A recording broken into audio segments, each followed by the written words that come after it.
Perfect. Thank you. Not everybody could be here tonight, so we're going to go ahead and record today's session, and it'll also be good. We'll also going to send it out to you afterwards, so you can have it as kind of a refresher if you need it. So just so you know, um, uh, thank you very much for coming tonight to the ChildNet 3.0 update. Most of you are trainers. I do see some CCNR staff on here as well, which I appreciate your taking your time to come tonight too and kind of talk through what some of the changes are. First of all, I'm going to let some of you might not know the statewide professional development team, and they're on tonight. So I'm going to let Michelle and Dottie introduce themselves, and then before we get started. So, Michelle. Hello, everybody. I'm Michelle Kloss, and I'm the statewide professional development curriculum design is my focus. Nice to see everybody here. Excited to give you the updates. Thanks, Michelle. And Dottie. I'm Dottie Roberts. I'm the statewide online core training. Our professional development is my specialty, I guess. So that is what I do. Thanks, Dottie. And most of you know me or seen me before. Monique Ortiz. I'm the statewide behavioral health and professional development supervisor. Basically, my role is just to coordinate the statewide professional development behavioral health initiatives in the state. So, and I am also Dottie and Michelle's supervisor. So I'm here. I'll be doing some of the slides tonight, but so will Dottie and Michelle. We're taking some turns here. So I appreciate your time. At any time during this presentation, this is going to be very informal. So please either put your questions in the chat box or unmute. If you have something to say, raise your hand, use your emoji, what you need to do to get our attention. We'll be sure to stop and answer those questions for you. And so with that, we're going to go ahead and get started. So I'm going to go ahead and share my screen. All right. So just a few housekeeping items kind of mentioned already. Just stay muted during our general session to reduce feedback. Most of you are already used to that. Unmute to ask a question or type your questions in the chat box. Like I said before, also you can just put an emoji in your window and we'll get you there too. If you need assistance for any technical assistance for tonight, just email the ccnrpd@midsu.org. That email does go directly to 3 of us all at once. So one of us can get that who's not presenting and kind of help you with that. And then as kind of I mentioned, we will be recording this session tonight just to make sure that we have the information captured in case you guys need to hear it back or anything like that. So, all right. So our agenda for tonight includes a coaching for professional development. We're going to talk through that process a little bit and what that is. We're going to do a diversity, equity, inclusion update and how that has impacted ChildNet 3.0.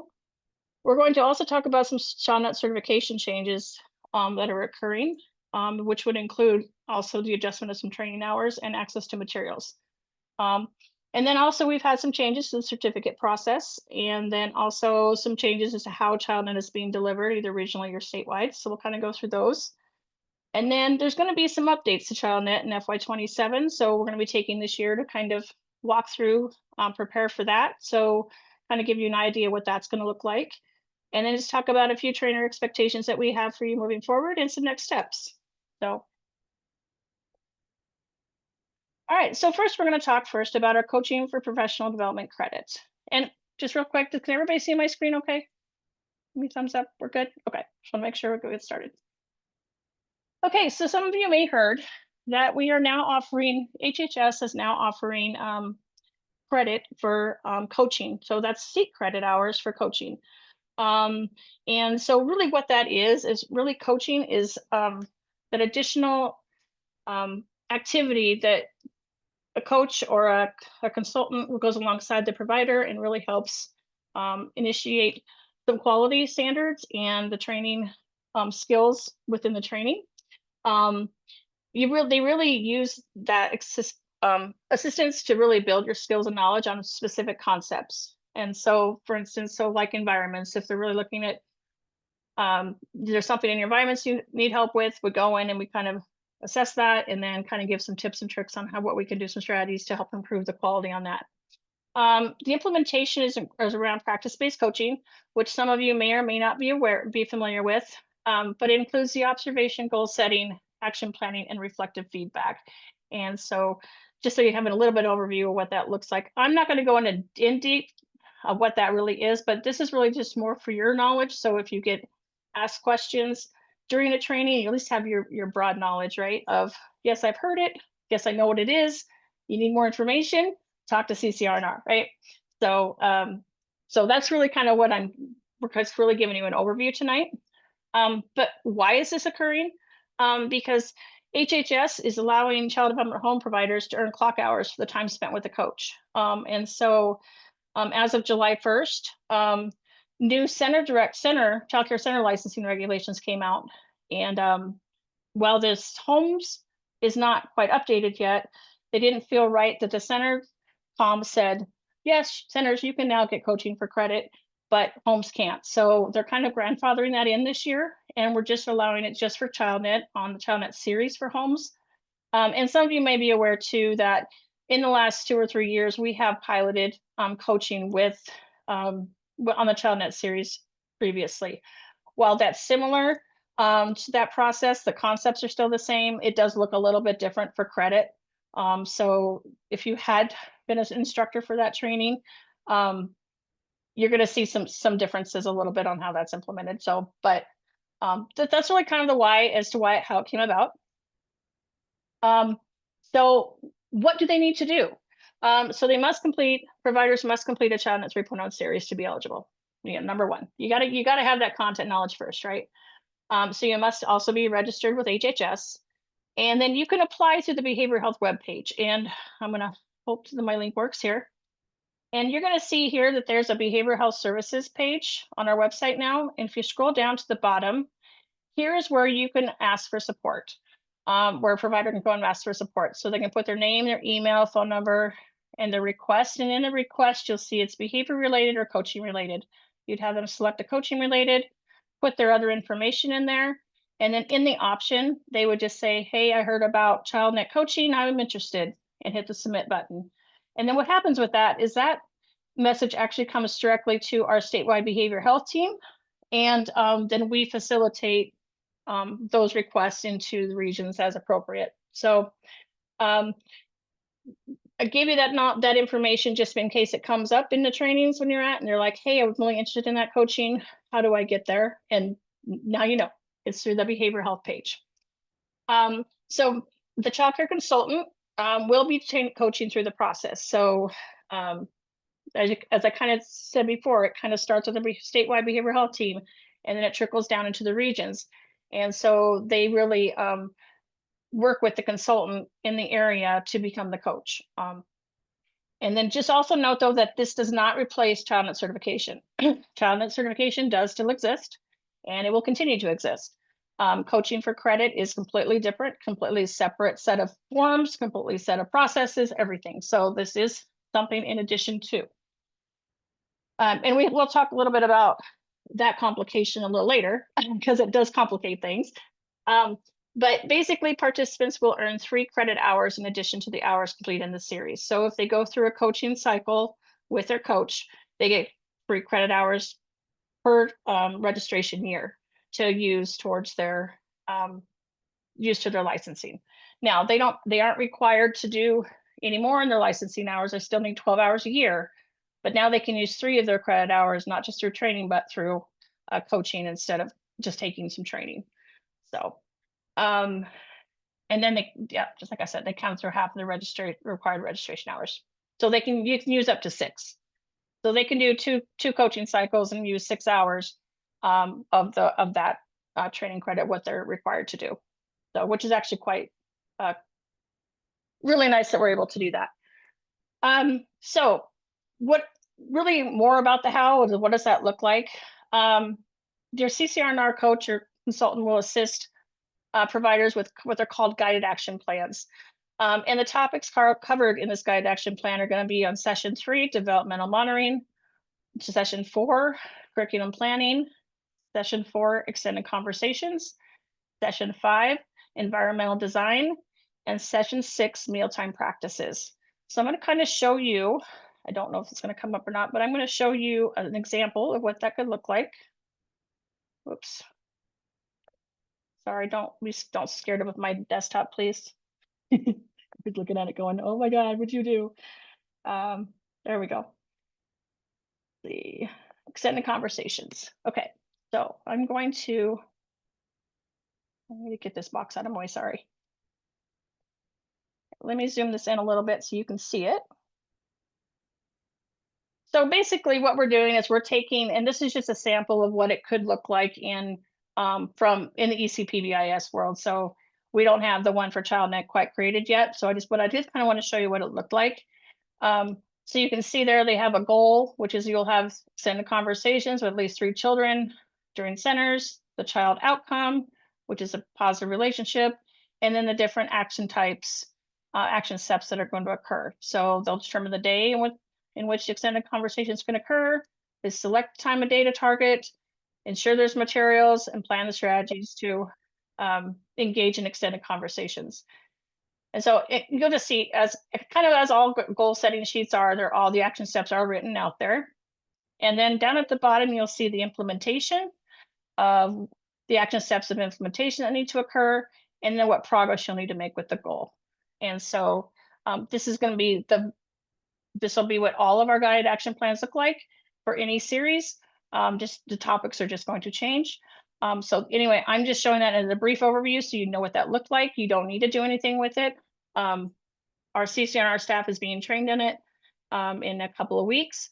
And so we're still in the process of rolling it out, but I wanted you as trainers to kind of have an understanding of what that could look like. If anybody were to ask, this is what a guided action plan looks like, okay? So like I said, you don't really need to do anything with it, but it's more for your information. So you're kind of aware. Okay. All right. And my Zoom bar is, of course, in my way. Of course it is. Okay. All right. Whoops.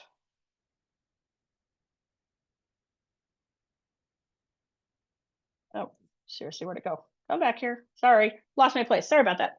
Okay. And also the guided action plans are based on practice-based coaching cycle. So the coaching process involves the practice-based coaching cycle, which some of you may be aware of, but it includes the collaborative partnership, goal setting and action planning, focus observation, and reflective feedback, kind of what I said before. So just so you kind of have a little overview of what the coaching for credit looks like. So what is your role within this process? Basically, you want to just this is really more for you to gain a basic understanding of what it is, right? Like I said, you want to be able to answer questions at a very high level for providers of, yes, I'm aware that it exists. I know where to take you if you have questions of where you want to enroll, and I know what it looks like. But as far as anything else, you don't need to know the ins and outs of the process or anything like that, but it's really more helping the provider get to that first initial step. Refer your providers to our statewide staff page for the online series, or the regional professional development specialist for local series for more information. So really, if you don't know who your local staff professional development specialist is, or who the statewide people are, check out our CCNR staff page, and it can definitely get you where you need to be. But definitely use your contacts if they're interested, because they do need to be connected to with a coach for this information. So promote the coaching for PD credit to raise awareness among all educators who take this training, and then to stay informed by subscribing to our CCNR training newsletter. Some of you might have already received it. It is, if you're not have not subscribed, we go to our website page, our training website page, and you can subscribe there. But we are now have a statewide training newsletter that we send out, and just kind of some tips and tricks for trainers and what that means for providers and all the things. So it comes out twice a year. So just kind of watch your email for those. Typically December and June is right now kind of when we're sending those out. So just kind of keep an eye on your email for that, because there'll be more information in those too around coaching. Okay, so I'm going to pause for a minute and see if there's any questions.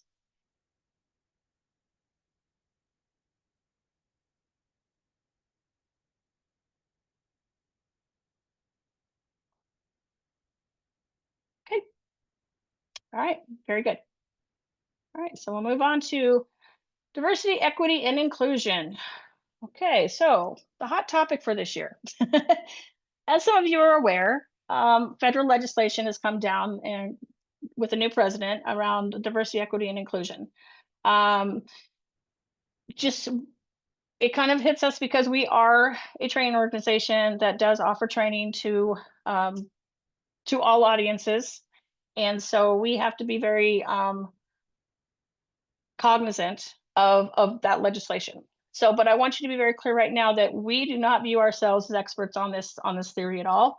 We do not view ourselves as experts on this legislation. This guidance has been created through various credible sources, including Iowa Department of Human Rights and HHS. So, just want to preface that now that while we created this guidance, it does not mean that it's all, we've done the best we possibly can, but we do not view ourselves as expert on that. So if questions come up, refer them to the statewide team and we will get the answers we can for you, but we definitely aren't going to come across as the expert in this field. But we did know that we need to have something because you need to know kind of what it is all about. So I'm going to kind of walk through a guidance document just for a second, just a little bit of one, to kind of give you an idea of what it is and what we need to do about it. So let me, I'm gonna zoom that in just a smooch. Let's get that. Okay, you should be able to see that better there. Okay, all right. So, basically, in July of 2025, the Iowa legislation will enforce an executive order regarding diversity, equity, inclusion, and education curriculum, including required coursework and training that can be offered in Iowa. While CCNR does not offer these courses, it is our responsibility to comply with political legislation as our services are funded through the Child Development Block Grant, which comes from federally allocated monies. So basically, this directive is based around the critical race theory, which is an academic framework which is used to examine the ways in which race and racism intersects with law, society, and power structure. Some of the key elements include that racism is considered ordinary and is embedded in the structures and institutions of society and not just in individual attitudes. Social categorizations like race, gender, and class create overlapping systems of discrimination. It also brings attention to or advocates for a specific group or individual that may be perceived as a disadvantage or marginalized. And they also use the use of microaggressions are often unintentional and it reinforces stereotypes and inequalities. So that's what we're saying, that is what critical race theory is embedded. The federal order restricts the ability to follow these elements of critical race theory and instead would like us to provide a welcoming, equal, and fair space of support. So why is it important that we comply with this legislation?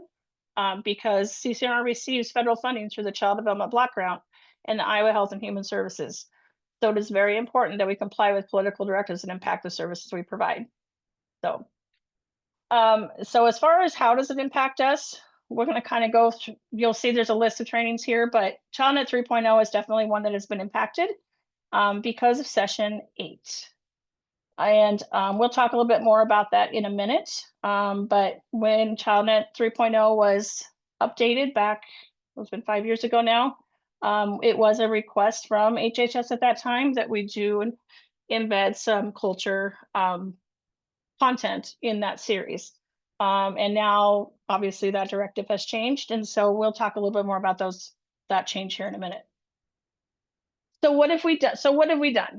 So we have revised language and scripts related to diversity, equity, inclusion. So any language around culture, bias, inclusive care, equity, anything like that, we have gone through the ChildNet 3.0 series, the 25 hours, and changed the language out of there. So that includes handouts, that includes instructor scripts, that includes PowerPoint slides, all the things. And so and it doesn't just impact ChildNet 3.0, but it impacts a lot of our trainings that we offer and any trainings that we're going to create moving forward. So it's something that we are very cognizant of now of what language that we use. Something else we've done is we have added a disclaimer. So this disclaimer has been approved by HHS, and it's going to be on our website, our training website page, or front of our training page. It's going to be in all our handbooks, our handouts. It will be on all our PowerPoint slides. It'll be embedded in our self-study modules. So anywhere and everywhere that we have training, we do have this disclaimer out there that we strive to ensure all training programs and materials align with applicable legislation while acknowledging that legislation is ever changing. Our focus remains on supporting early childhood education in a way that is respectful, welcoming, and aligned with legal guidelines.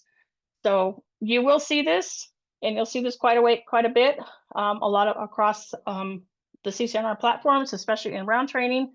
So don't be surprised when it does come up. But again, I just want to give you the information so you have it, so you're not questioning of like, why is this out there? Okay. So how does it impact our curriculum? ChildNet 3.0 content. So like I said, we've kind of reviewed all of the modules, all the content, and we have removed some of that language. Session 8 has actually had to be removed in its entirety, and we'll get to that in a minute when Michelle talks about the adjusted hours. But because of the content was very heavy in culture, it has temporarily been removed. We just not have time to rewrite it before new series were added this year to be held. So we'll talk about that here, like I said, when we go through the adjusted hours. But just so you know, we did take out session 8, and that also includes the self-study module as well. And then the handouts, any handouts that had any of that, any language, you'll see a difference in maybe what was offered and not offered. So what can you do? So there's quite a bit that we actually can do, and I knew that was going to happen. Let me zoom it in so you can see it, and let me share you the link in the chat box so you can have that as well.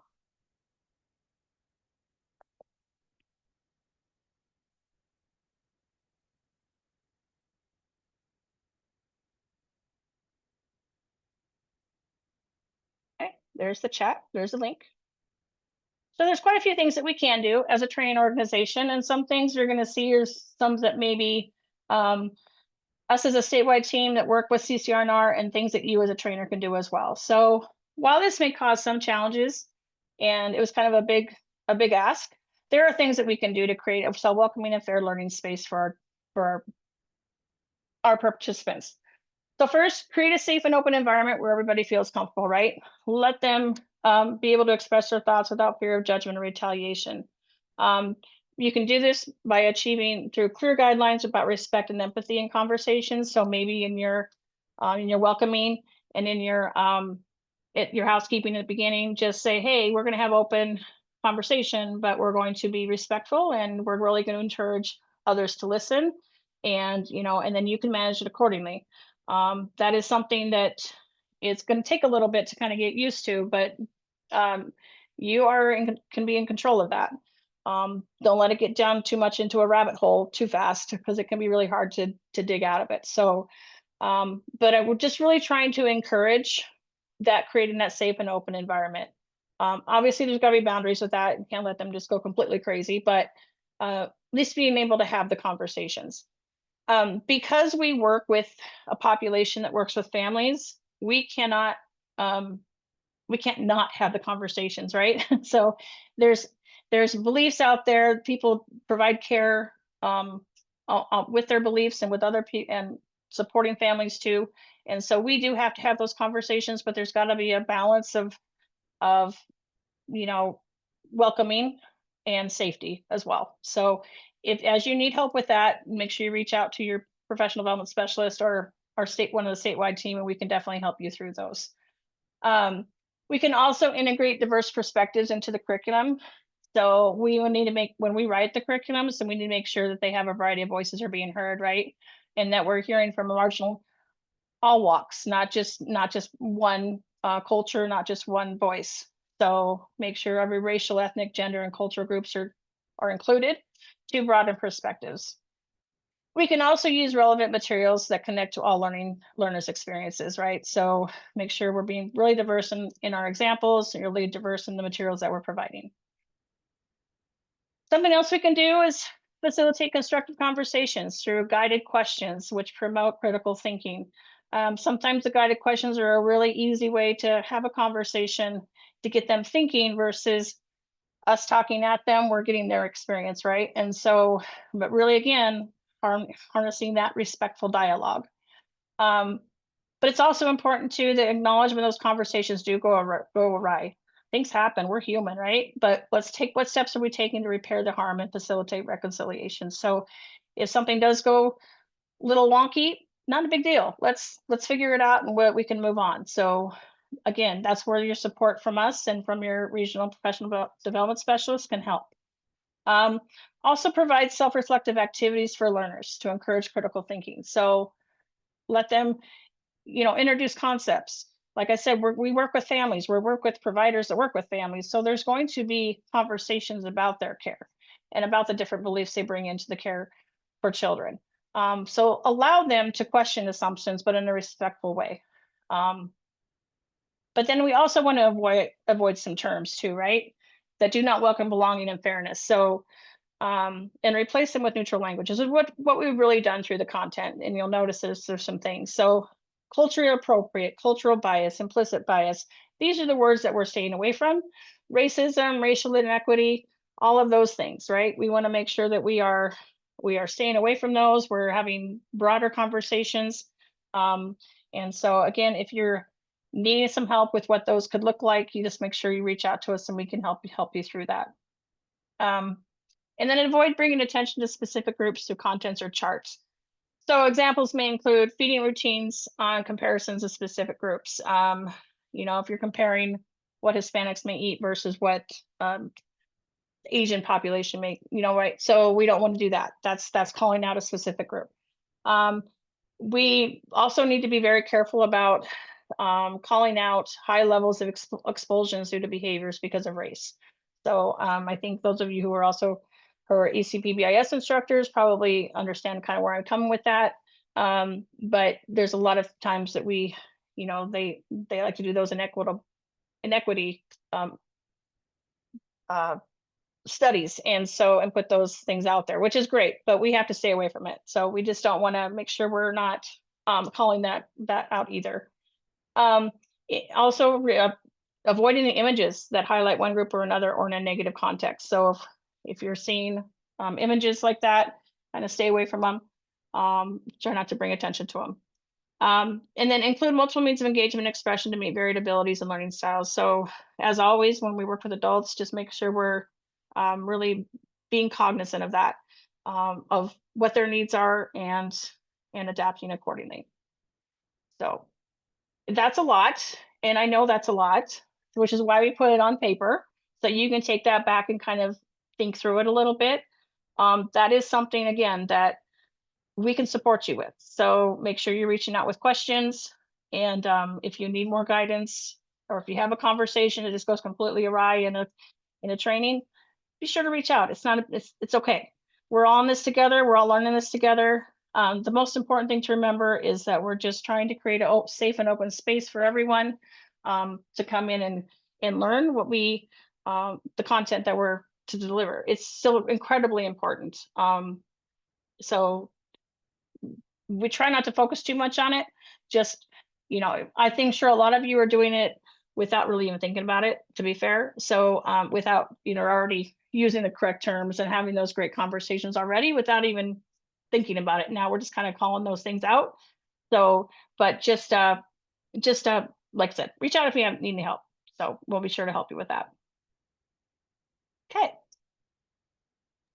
All right, now you're going to stop, listen to me talk, and you're going to listen to Michelle for a little bit. So Michelle, we'll take this one. All right. Certification. So there is a wonderful group of people who are working on updating ChildNet certification. And the updates are being based off of feedback that came from staff and providers. And a lot of the goal of the updates is based off of trying to reduce the duplication of tasks and clarifying differences between other quality initiative programs, specifically IQ4K. The update is in process. We are working very hard on that, and it is not quite finalized yet. But when it does become finalized, you will receive, of course, the updated information and see what the changes are that are involved in that. Hopefully, we'll get that to you sooner than later, but as soon as it's ready, it'll become available. And then on the next slide there, Monique, how does this going to affect you guys as trainers? Basically, the trainer's role is going to make sure that you have a basic understanding of the ChildNet certification and that you are, of course, directing those providers to the regional staff for those specific questions as they have them, because they have lots of knowledge and we want to be directing the providers to them to get specific questions answered. And then also you're going to encourage the providers to participate in ChildNet certification. So talk positively of it, answer those basic questions as you can, and put it in a good light, basically. And of course, watch for updates through our training newsletter. Okay. Okay, so Monique talked some about the update to the training hours. So, as she said, with the DEI changes, there have been changes with the hours. Session 8 has been removed, and so that has dropped the total hours down to 22.5 hours for the series. Okay. All the other sessions all of the objectives have remained the same. The content has been tweaked for language. So for examples, it may have talked about family bias or things such as that. And we changed the language to family beliefs, and we changed it to culture, to community, things like that. So we did not need to change the objectives or the true content of all the other sessions. We changed the wording. And so just, I guess, as Monique was saying, just use caution on the wording that you're using. You are talking about culture in a lot of those spaces in a lot of these sessions, but we're not calling it out as we're talking about culture. We're talking about the objectives that are there and rewording it. So face-to-face and virtual, both down to 22.5 hours for now. Okay. Any questions for me on those? All right, Dottie, you're up. Had to find my unmute button. So we are going to be we are working on a new way for you guys to access all of the training materials. It is not fully built yet, but Monique can show you the site. It's going to be a SharePoint site. This is where we will be able to send out all the handouts from electronically. You will be able to download your PowerPoint from here. And the biggest key, as Michelle has and Monique have alluded to, there are going to be small changes consistently over time. So every time that you present, if you could download the updated materials is going to be the biggest key, just so that way you stay on top of any small changes or tweaks that we end up having to make to the materials. That way you have the most current copy. I will send you out, somebody from our team will send you out the SharePoint link once it becomes available. You will be added to it so you have access. It's being built and we're testing it right now. So I'm hopeful that this will help streamline a lot of materials for you guys. Go ahead and move to the next one, I guess. Oh, and then it's still me. So professional development, you guys you all know that certificates are a thing of the past as of July 1st. So if the participants ask you, how will I have proof that I have completed my hours? You can refer them to one of your regional professional development specialists. I believe the majority of them are all on tonight. You can refer them to our training page, which has this beautiful, I have a fly, sorry, beautiful step-by-step guide to how they can find their professional development. There's also a couple of videos that they can watch that the regional professional development specialist housed there for us. And of course, as always, if that doesn't answer their question, you can have them reach out to a staff member. Do you have any questions?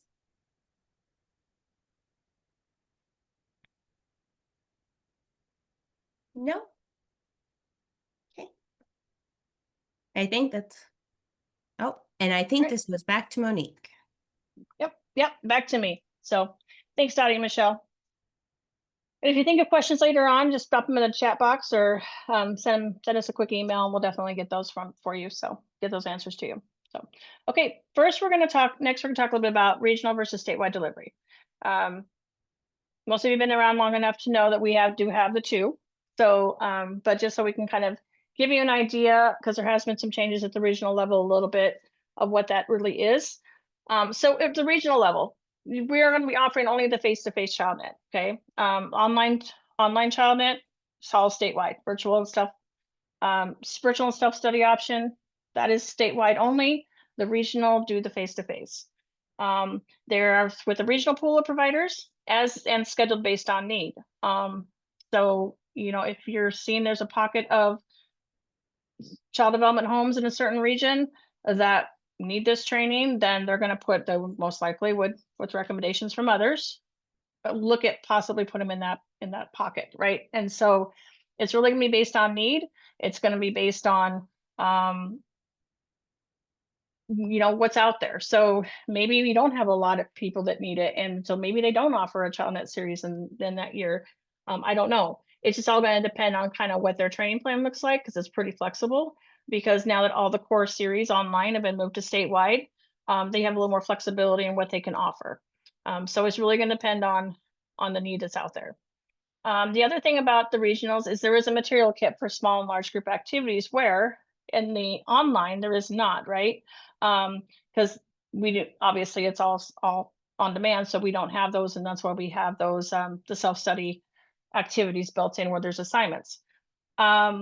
The other thing is there's going to be multiple series available statewide online, right? So since we hold that contract now, we're going to be offering as many ChildNets as we possibly can to make sure the need is being met across the state. So it could be 3, it could be 5, it could be 8, just depends on what that looks like. And so, but again, it's just going to depend. It kind of varies based on year to year and quarter to quarter, kind of what we're looking at doing. The one thing something about the regional delivery and the face-to-face is that the completion of enrichment activity is optional.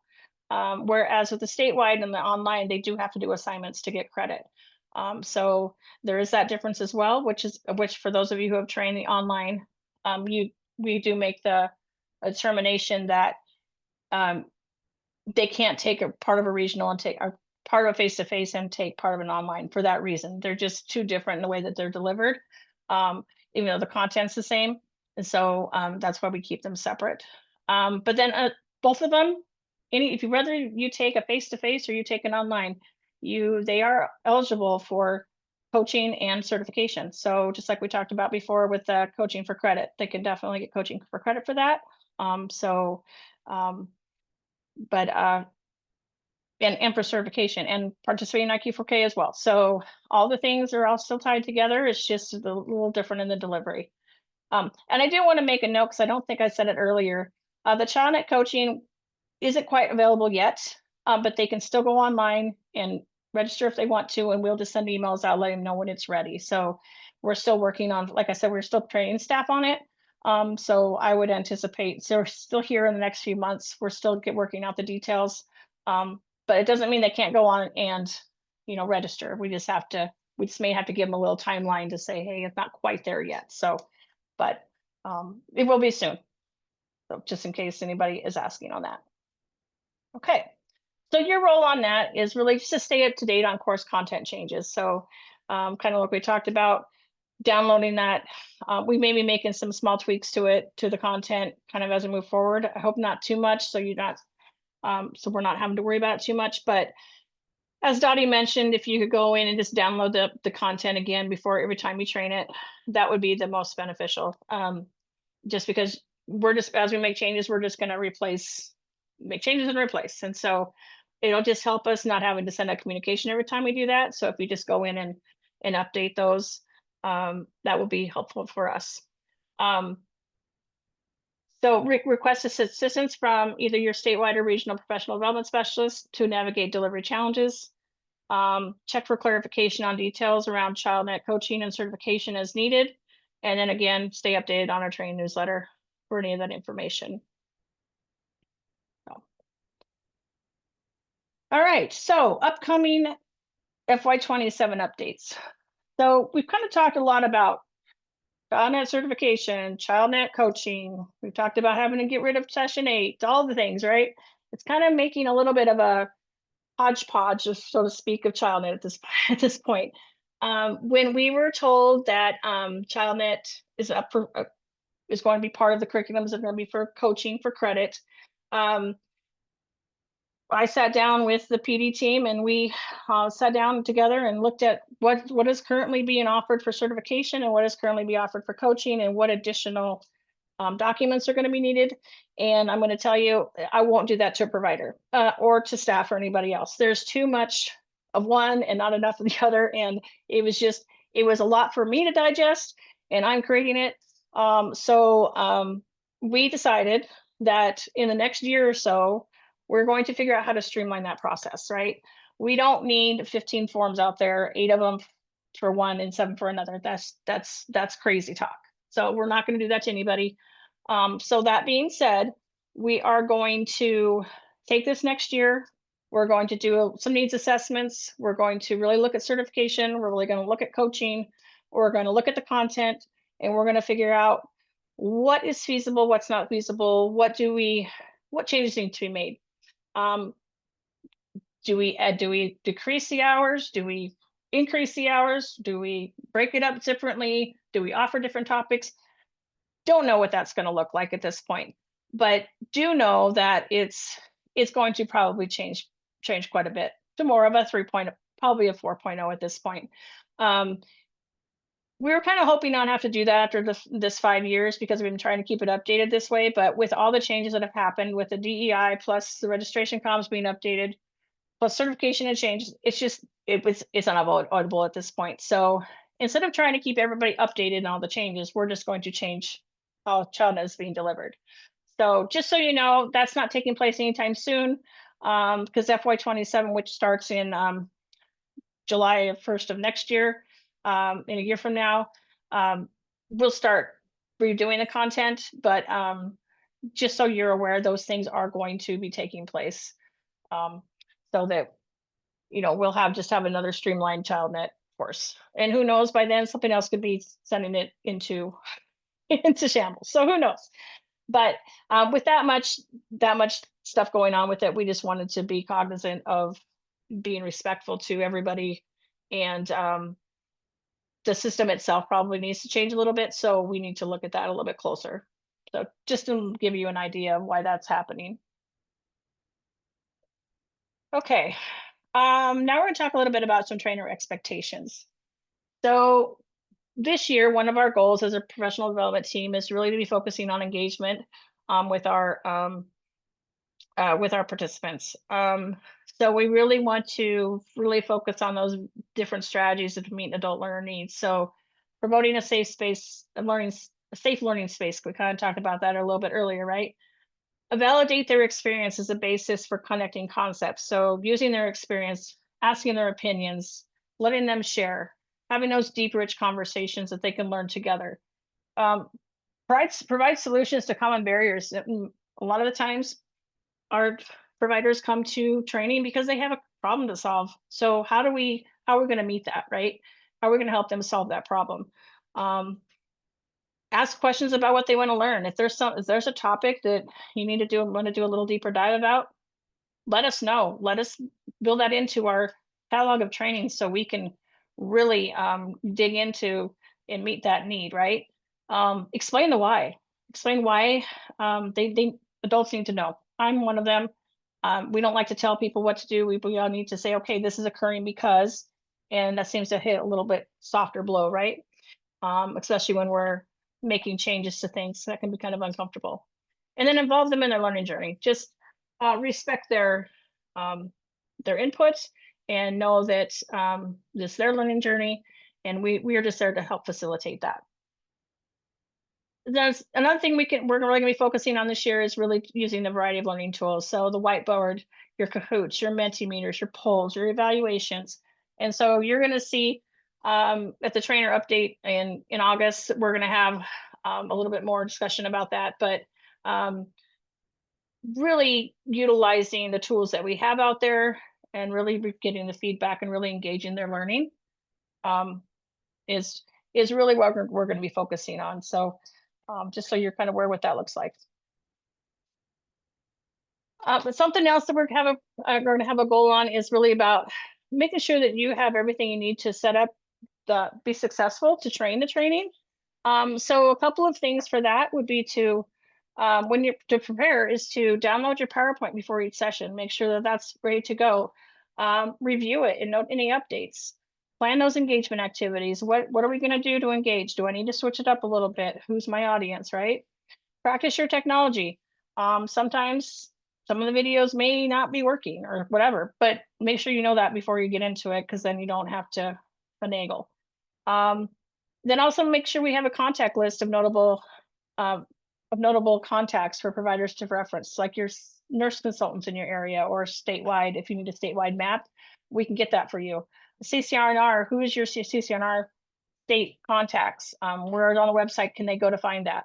CACFP, same thing, regional and statewide. So kind of keep that list available for you.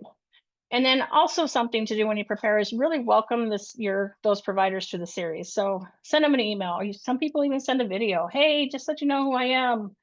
Thank you for coming to my class.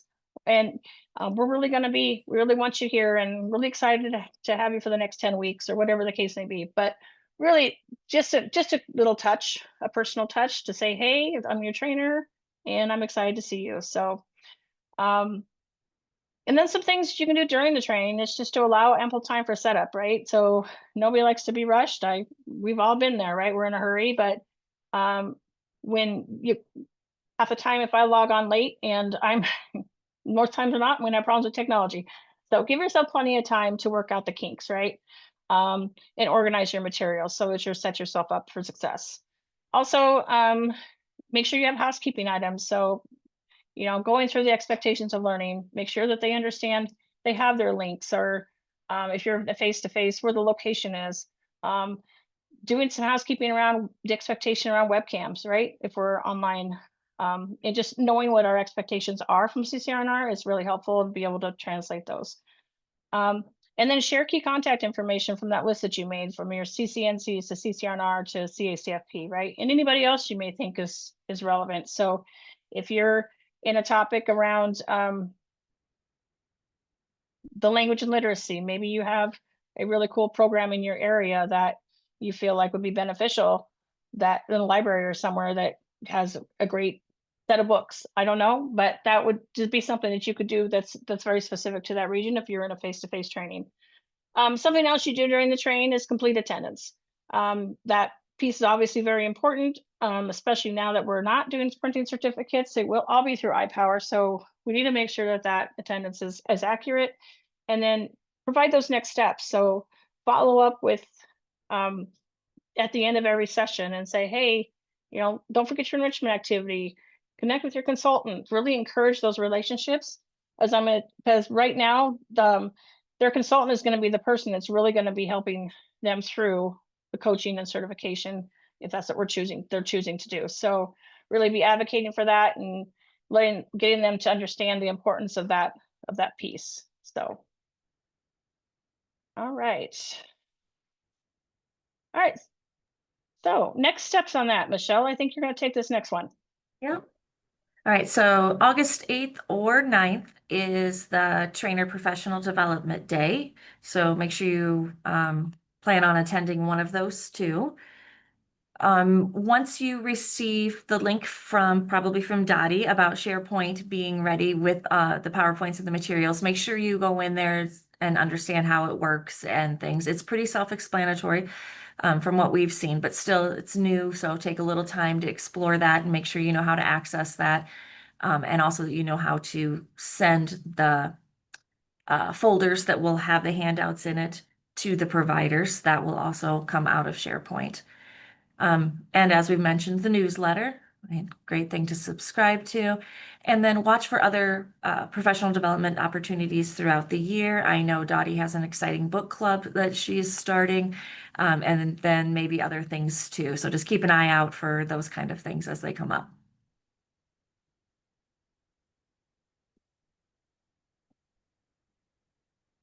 Okay. So, Thanks, Michelle.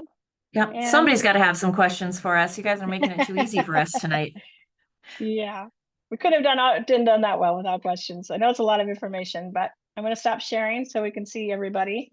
Are there any questions? I know we did say 2 hours tonight. We weren't really sure what the questions were going to be or how much we needed to share. So we'll definitely give you an hour back if that's what we need to do, but we'll give it a few minutes for you guys to pop anything in the chat box if you need to.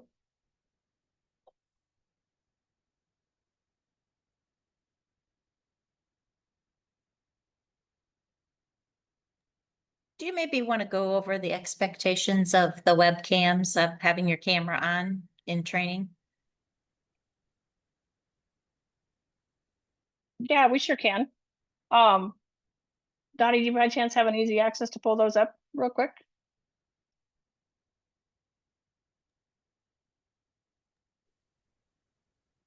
I know for the one with the webcams, definitely making sure that that's not facing the ceiling or the floor. We need to make sure we see everybody in the window for sure. Yeah, and also just maintain the confidentiality. I think that's been a big one is make sure that it's free of distractions and that there's just we're not having sidebar conversations or using a headset for confidentiality reasons. So just kind of keeping those things in mind as well.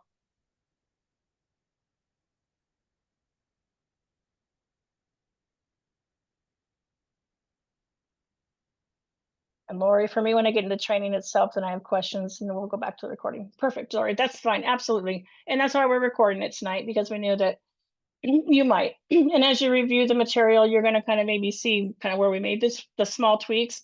But as Michelle noted, nothing in the content has changed, okay? So the concepts are still the same, the objectives are still the same, it's just some wording that's a little bit different. So, but definitely reach out if you've got questions on those.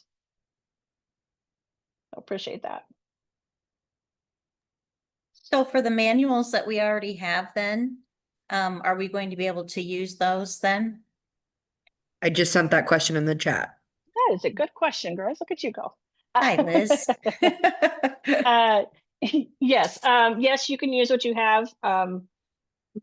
Monique, can I jump in a little bit on that? Actually, what did we decide, Michelle? Go ahead. The handouts have been changed due to the DEI changes. Oh yeah. So the manuals will not have the updated handouts in those.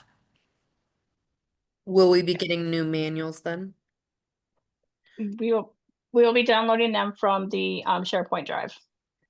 And then and we'll go over that too from you guys from a regional perspective, but you'll be able to print those as needed. But we will be pulling those from the SharePoint drive and getting them that way for each session. So then the expectation for the face-to-face ones is that we would print those off of there for enough for the If class. that's, yeah, that would be the expectation, yeah.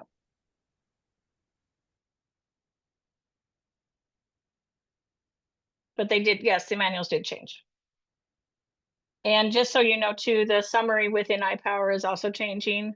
And so if some of you have already scheduled those coming up, you'll have to unenroll and then reschedule with the new summary.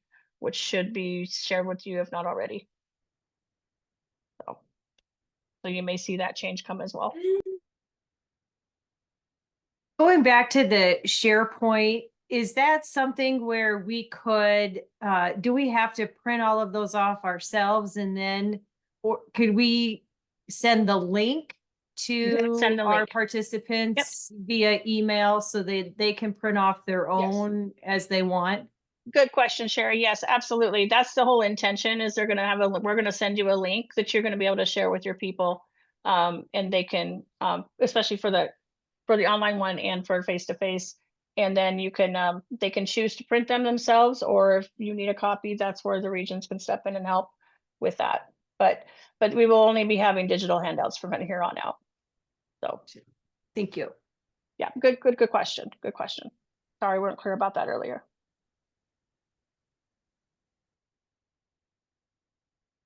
So, and as far as the SharePoint drive is concerned, we're still working out the bugs on it. So if you get in there and you're not able to access it, make sure you just let us know so we can, we're all the learning curve with it. So, but it will be replacing the instructor page on the website. So you will not be needing to access that anymore. This will have all the materials you need in it moving forward. But I would say within the next 2 weeks, you'll get that link. Paula's working on it. Our communications specialist is working on it pretty diligently. We just noticed a few tweaks here and there, glitches here and there. We're just trying to make sure everybody's access before we give it out. But if you get in there and you're not able to download your PowerPoints and that kind of thing, just make sure you let us know. One thing I would maybe suggest when you get in there is download your PowerPoints directly from there and save them to your desktop or to your computer. Just because while you can present within SharePoint, if you don't have internet access wherever if you're doing a face-to-face, you're not going to be able to access anything in there. And so it'd be best just to have it saved on your desktop because that is through a Teams folder. So, and it does require internet to get into it. But then please just make sure to re-download it the next time you train it in case there's been updates and changes. And same thing with the handout folders. In case something has changed, make sure that each time you do it, if you've downloaded it, that you get rid of that one and re-download it again. Yeah, for sure.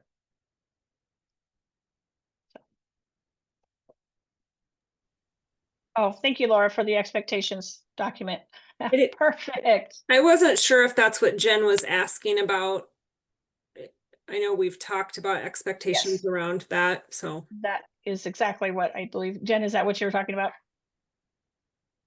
Yes, I just think that it's good to have everybody have the same information and knowledge of what our expectations are for the virtual trainings. Yeah, absolutely. Yeah. And we'll be sending this out to all trainers as well. So make sure you have that in when we set up a series with you, we'll make sure that you have all that information attached so that you have that to send to your participants as well. So won't be an issue there. It looks like there was a question from Leanne. Will the handouts be available in Spanish?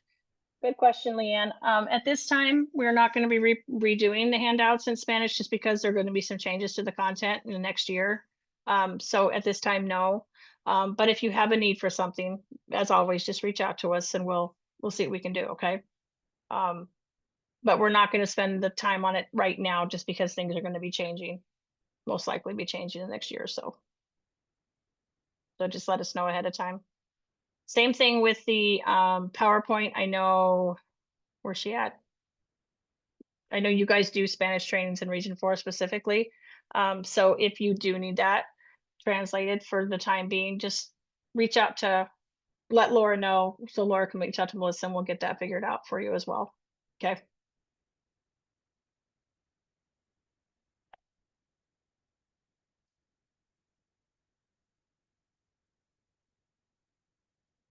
All right, anything else? All right, well, I appreciate your time tonight. Thank you so much. And we appreciate your support.